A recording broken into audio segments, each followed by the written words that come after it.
E aí, então a gente agora tá assistindo os Estados Unidos tentando aniquilar o Irã e, de certa forma, controlar aquilo ali. Cara, isso daria aos Estados Unidos um controle sobre a energia, boa parte da energia que alimenta o seu principal inimigo, que era o que a gente estava falando antes, que é a China, né? Então, os Estados Unidos controlando o Estreito de Hormuz, o que falta pros caras? Eles vão estourar o que depois? Acho que já era, né? Acho que cara, aí tem um controle bem amplo do mundo. Pra eu não ficar repetindo o que todo mundo já veio aqui e falou, vou tentar falar coisas diferentes. Tá. Existe uma possibilidade de que... Não é que o petróleo chega a $200. E outro dia eu tava vendo uma entrevista da Al Jazeera, né? Que é incrível, né? Sempre começa coisa no Oriente Médio, eu ligo a Al Jazeera e fico vendo o dia inteiro. Que é uma emissora do Catar, né? E aí eles estavam entrevistando o cara e a mulher falou assim: mas professor, o que aconteceria, qual seria a grande novidade se o petróleo chegar a $200 o barril? Aí ele falou: nunca aconteceu isso, por isso que é novidade. Bom, tá. Mas só que eu falei, cara, isso nunca aconteceu. A galera não tem noção o que é um barril de petróleo a $200. Isso quebra o planeta. E não é que o barril do petróleo pode chegar a $200. O barril do petróleo vai ficar mais em extinção do que o mico-leão dourado. O petróleo vai sumir. Ou seja, o cenário que a gente está vendo é o mundo mudando de uma ordem mundial que todo mundo comercializa com todo mundo e tem energia barata para financiar a indústria, ou para um mundo que não tem mais energia barata. E quando você não tem energia barata, a indústria não funciona. E aí acontece um processo de desindustrialização do planeta. A gente está diante de um perigo disso acontecer. Sem falar no risco de recessão, né? Essa semana eu vi uma reportagem da BBC, uma especialista falando que está entre 70% e 80% de chance de, mesmo parando hoje a guerra, uma recessão global ferrenha. Alguns estão dizendo que essa crise do petróleo atual já é pior do que a crise do petróleo dos anos 70, que acabou com o milagre brasileiro, por exemplo, né? Na época do presidente Médici. Então, a galera não tem noção, é porque os efeitos devem vir só daqui a 15 dias. A galera aqui no Brasil não tem noção ainda do tamanho do problema. Não vai ser uma marolinha, vai ser um tsunami mesmo. Cara, eu vou explicar pra vocês. O Brasil, 10 meses atrás, decidiu descorrelacionar o preço do petróleo aqui dentro com o preço do petróleo lá de fora. Então, num ano pré-eleição e agora no ano de eleição, 2025 e 2026, isso é legal, né? Agrada, né? Você dá uma segurada no preço do combustível, a galera... Porque se você deixar subir, incomoda, o pessoal fica chateado, ainda que não seja tua culpa.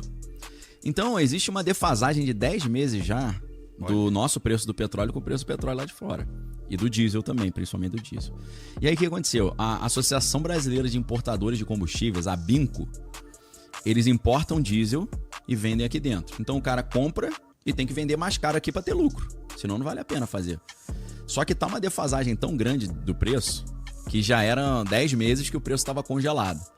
Só que o pessoal, quando congelou esse preço, não contou que ia ter um pico no preço com a guerra no Irã. Então a defasagem que era aceitável virou uma coisa desproporcional. Então esses caras chegaram e falaram assim: olha, não vou mais importar petróleo. Já desde a semana passada. Não importo mais. Pô, não importa mais por quê? Vou fazer uma simulação fácil aqui. Eu compro por 10, tem que vender por 5. Eu não vou fazer mais esse jogo. Então, ou você me garante que o preço vai subir, ou eu não vou importar mais. Então, a gente tem um risco de escassez de combustível. Desabastecimento. É o primeiro risco. Aí você tem, por outro lado, um outro risco. Tá? Uma sinuca. Se não subir o preço, não entra o diesel importado, que é 20%, mas faz uma falta pra caramba.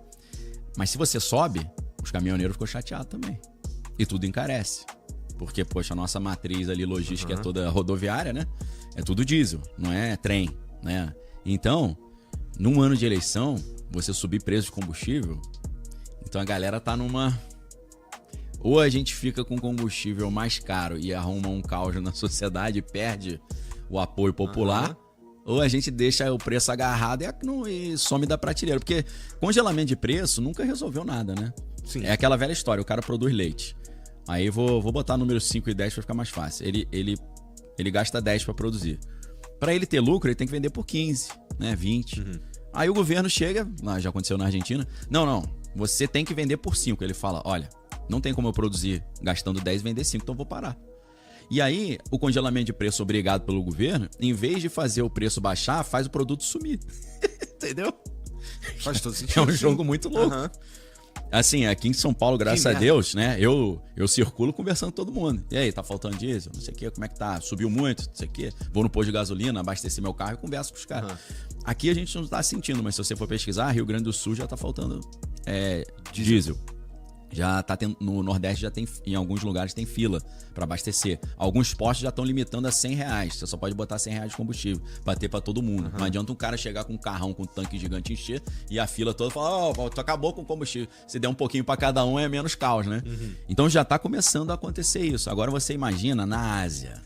Porque o que passa no Estreito de Hormuz, a maioria vai para a Ásia. Sim. Então tá indo para Sudeste Asiático, Japão, obviamente, China, Sudeste Asiático, né? Myanmar, Tailândia e por aí vai. Vietnã. Esses caras, a situação lá já tá tão caótica. Isso foi uma matéria dessa semana da revista Fortune, do site, né, da Fortune.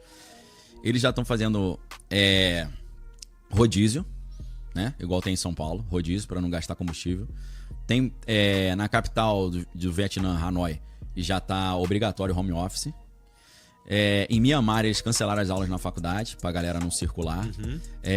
Na Tailândia eles já estão controlando a quantidade de gás natural que a indústria e os restaurantes podem usar.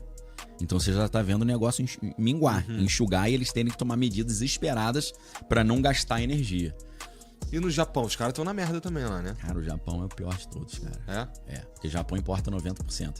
E eu acho que 75% do petróleo do Japão vem dali do Estreito de Hormuz. Então o Japão, meu irmão. Assim, eu tenho conhecidos que moram no Japão, né, e tal. Os caras falaram alguma coisa? Não, eu não conversei com eles ainda, mas eu tô evitando até de falar pra não botar medo, né? Porque quando explodiu o primeiro drone num hotel de Dubai, eu comecei a conversar com a galera de Dubai, né, que eu conheço. Falei, ei, cara, como é que tá aí? Pô, tá tranquilo, tá tranquilo. Eu vou ficar botando medo no cara? Eu falei, se ele tá falando que tá tranquilo, né? Aí ele fala, não, você pode ver aí as notícias. Poxa, logo que o primeiro drone bateu no hotel, não é um alvo militar. É o que os americanos chamam em inglês, né, na geopolítica, de soft target. O hard target é você atacar uma base militar. Sim. Soft é você atacar um hospital, um hotel, porque aí você gera o pânico. O objetivo é gerar pânico.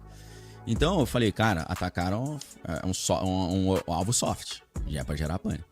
Só que eu conversei com os caras, os caras não tão em pânico. Então tem alguma coisa. Olha só as notícias, né? Os influenciadores. Logo que teve esse primeiro ataque, eles implementaram uma lei em Dubai que se você falar alguma coisa negativa, $200 mil de multa, maluco. Só de falar? Fora o chilindró. Fora a cadeia. Como pode isso num lugar que é reconhecido como um centro de negócios mundialmente? É porque aquilo ali mata a ideia de Dubai. A ideia de Dubai é, a gente está a 30 quilômetros do Irã, mas aqui é seguro.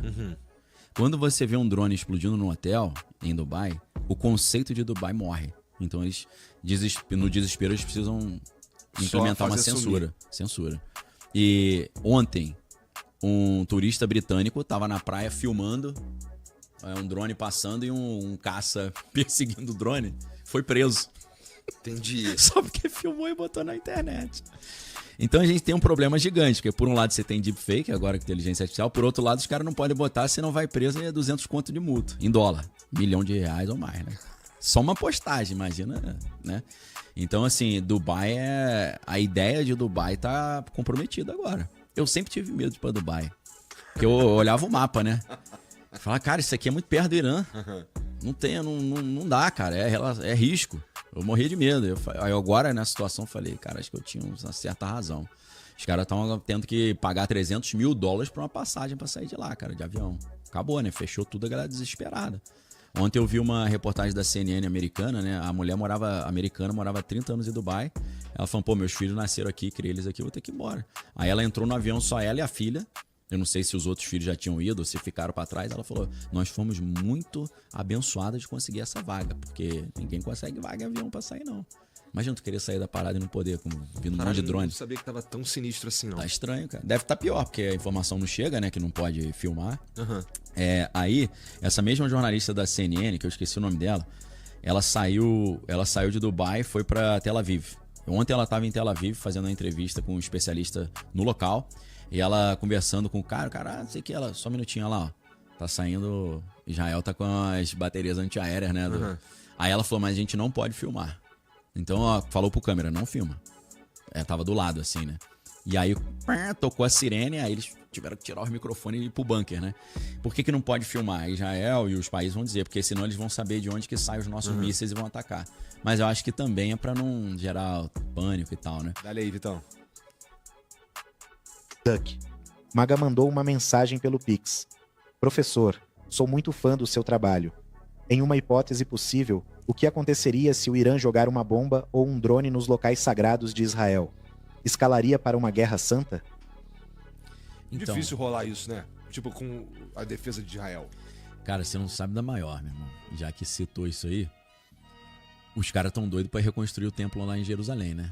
Só que no monte do templo você tem uma mesquita e o Domo da Rocha. Você tem duas estruturas dos muçulmanos no templo de Jerusalém, né? É na Cisjordânia, mas é de Jerusalém. É Israel. Os caras já estão bolando, já tem gente falando isso. Vamos jogar um míssil nesse negócio e falar que foi o Irã que jogou? Falar, o Irã, ó, mira melhor aí, tu quebrou a parada aqui do teu esquema mesmo, hein? Já tá rolando esse papo. Só que aí não é destruir uma estrutura judaica, é destruir uma estrutura islâmica. E botar a culpa neles. Falar, ó, você que destruiu, não fui eu. Então vou aproveitar e vou reconstruir meu templo aqui, tá? Dá licença. Ou então falar que foi um destroço de um míssil interceptado, porque lá em Dubai tem tido muito esse problema, né? Os dejetos dos mísseis, né? Derrubados, debris, né? Que você intercepta o míssil cai em cima do prédio, destrói tudo, cai em cima do carro, mata a gente. Então os caras falaram, olha, você fica jogando míssil pra cima de mim, acertou a mesquita aí agora. Como é que fica? Então já tá rolando. Aí, dentro dessa teoria, vai ter uma resposta nuclear contra Israel, do Irã contra Israel, talvez usando mísseis nucleares dados aos iranianos pela China ou pelo Paquistão. E Israel vai responder também com míssil nuclear, naquela agenda, né? Então vamos, tomara que não, torço para que não, mas como já aconteceu a pandemia começando na China e a guerra no Irã... Então esse seria um estopim pra rolar uma bomba atômica. Faz agora, sentido, é forte o suficiente. Tem outra coisa estranha pra caramba. Começou a circular nesses grupos aí da galera insider, que aviões começaram a passar em cima de uma cidade iraniana chamada Qom, Q-O-M, Qom.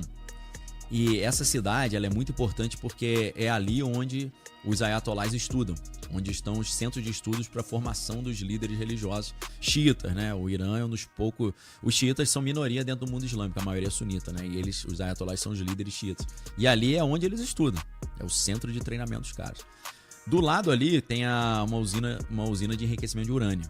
E o que está acontecendo nesse lugar tão importante para os iranianos? Estavam caindo panfletos do céu escritos assim, ó, saiam da cidade e fiquem a no mínimo 17 km de distância. Específico? É. Aí os caras, pô, se eles estão pedindo pra ficar tão longe, é porque acho que eles vão jogar uma bomba nuclear, né, irmão? Então tá começando uma lenda de que estão querendo jogar uma bomba nuclear em Qom. Por quê? Porque muitas dessas usinas estão embaixo de montanhas que nem os mísseis destruidores de bunker estão conseguindo alcançar. Então a ideia não é você jogar uma bomba nuclear e conseguir destruir esse bunker. É você conseguir destruir os pontos de lançamento de mísseis balísticos. Então a ideia é jogar uma bomba nuclear dentro do buraco do míssil, que o míssil balístico não sai mais dali. Entendi. Tá rolando esse medo também de uso de arma nuclear pra isso. Calma aí, Netanyahu. Calma aí, cara. Ô Trump. Dá aí, Vitão, vai. O Maximiliano mandou uma mensagem pelo Pix. Eu também, pô. Daniel, e quanto à versão do professor Jung, dizendo sobre a derrota dos EUA na guerra e a Pax Judaica? Qual sua opinião sobre? Você sabe quem é o professor Jiang? Que Não é um sei. chinês que tá em tudo quanto é lugar aí. Sei sim, na real, que tá traduzido os vídeos dele com inteligência artificial. Esse ligado. maluco, ele previu a vitória do Trump, isso aí também, até eu, né? Ele previu também essa guerra no Irã, eu também.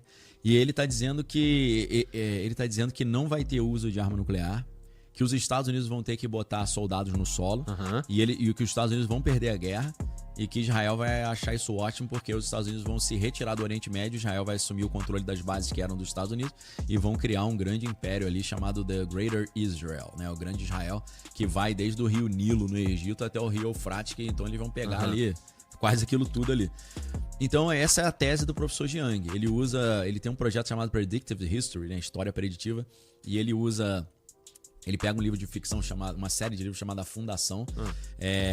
A Fundação é uma ficção científica em que no futuro os caras usaram os Big Data, né? Tipo máquinas analisando todos os dados das populações para prever o futuro. Então eles descobrem que vai ter tipo um evento de extinção em massa, mas eles usam esse sistema de previsão para poder minimizar a destruição. E eles chamam esse método preditivo de psicohistória. Então o professor Jiang, que é um professor de inglês, né, que é um chinês que estudou na Universidade de Yale. Ele é professor de inglês? De inglês. É mesmo, só que ele dá aula de inglês pra elite chinesa, filho dos caras do topo de elite. Só que em vez dele dar aula de inglês, ele dá aula de história, ele dá aula de até teoria da conspiração, ele vai ensinando a galera a aprender inglês e escutando essas histórias, né? Mas você vê que é um cara cascudaço. O cara tem conhecimento monstruoso. Realmente assim. esse cara tá aparecendo pra cacete. Cara, Eu entrei no vídeo pra ver se era inteligência artificial mesmo, pra ver se dava pra chamar, pra ele vir aí. Não, ele tá indo em tudo quanto é lugar, meu irmão. Podcast pequeno também, vindo lugar. Se ele fala inglês, legal. se ele é professor de inglês, ajuda também. Ele fala inglês meio estranho, assim. Não, tudo bem. Chinês eu não falo porra nenhuma, eu prefiro inglês mesmo. Eu tava assistindo mais uma palestra, uma entrevista dele agora mais cedo, né? Eu não sei porquê, cara. A gente sabe que Turquia em inglês é Turkey, né? Ele fala Turquia. Se eu fosse entrevistador, eu falei, para dessa de Turquia, meu Turquia. Sei lá de Itália. Porra, não é Itália. Turquia. Quase que eu falei, vai queimar o filme com teus alunos aí. Tu não era professor de inglês, porra? Estudou em Yale, pô, né? Eu estudei aqui no Sambari, pô. Não falo Turquia, falo Turkey. Estudei no CCA, pô. É isso. Não? Você estudou também, não foi? Eu dei aula na cultura inglesa. Cultura? Mas você estudou antes de estudar na faculdade em inglês, você tinha estudado já em algum cursinho? Cara, antes de ir pra faculdade, eu aprendi 80% do que eu sabia sozinho. Sozinho na guerreirice mesmo? 90% eu diria. Porque Entendi.